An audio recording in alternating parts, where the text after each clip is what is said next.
இப்போ நம்ம தமிழ் நூல்களில் இலக்கிய நூல்கள் பற்றி பார்த்துட்டு இருக்கோம். 14 மேல்கணக்கு நூல்கள் பார்த்தாச்சு, சங்க காலத்தில் தோன்றினது. 14 கீழ்கணக்கு நூல்கள் சங்கம் மருவிய காலத்தில் தோன்றினதுன்னு பார்த்தாச்சு. இதுக்கப்புறம் நமக்கு பல்லவர்களுடைய ஆட்சி காலத்தில் தோன்றினது தான் நமக்கு என்ன அப்படின்னு பார்த்தீங்கன்னா சைவ வைணவ இலக்கியங்கள். இது ரொம்ப முக்கியம், சரிங்களா?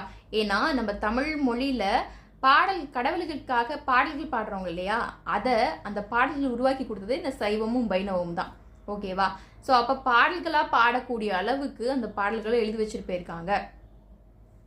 சைவ நாயன்மார்கள் மொத்தம் 63 பேர், 9 தொகையடியார்கள்னு சொல்லுவாங்க. மொத்தம் 72 சிவனடியார்கள் எங்கே வருவாங்கன்னா சைவ இலக்கியத்துக்குள்ளே வருவாங்க. வைணவ இலக்கியத்தில் 12 ஆழ்வார்கள் வருவாங்க. அப்போ இதெல்லாம் யாருடைய காலத்தில் தோன்றப்பட்டுச்சு இந்த நூல்கள் அப்படின்னு பார்த்தீங்கன்னா பல்லவர்களுடைய ஆட்சி காலத்தில். இந்த பல்லவர்களை பற்றி பார்க்கணும் அப்படின்னு பார்த்தீங்கன்னா ஏன் இவங்களுடைய ஆட்சி காலத்தில் தான் இந்த சைவத்துக்கும் வைணவத்துக்கும் முன்னுரிமை கொடுக்குறாங்கன்னா, இதுக்கு முன்னாடி நான் களப்பிரர்கள் சொன்னேன் இல்லையா?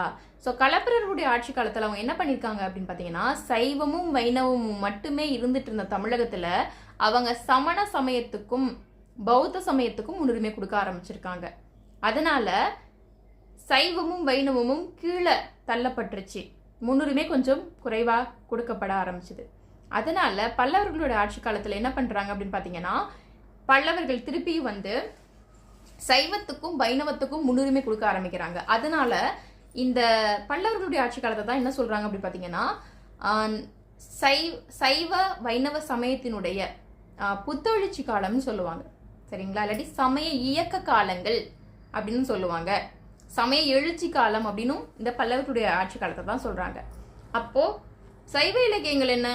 சைவ இலக்கியங்கள் தான் நமக்கு 12 திருமுறைகள்னு அழைக்கப்படுது.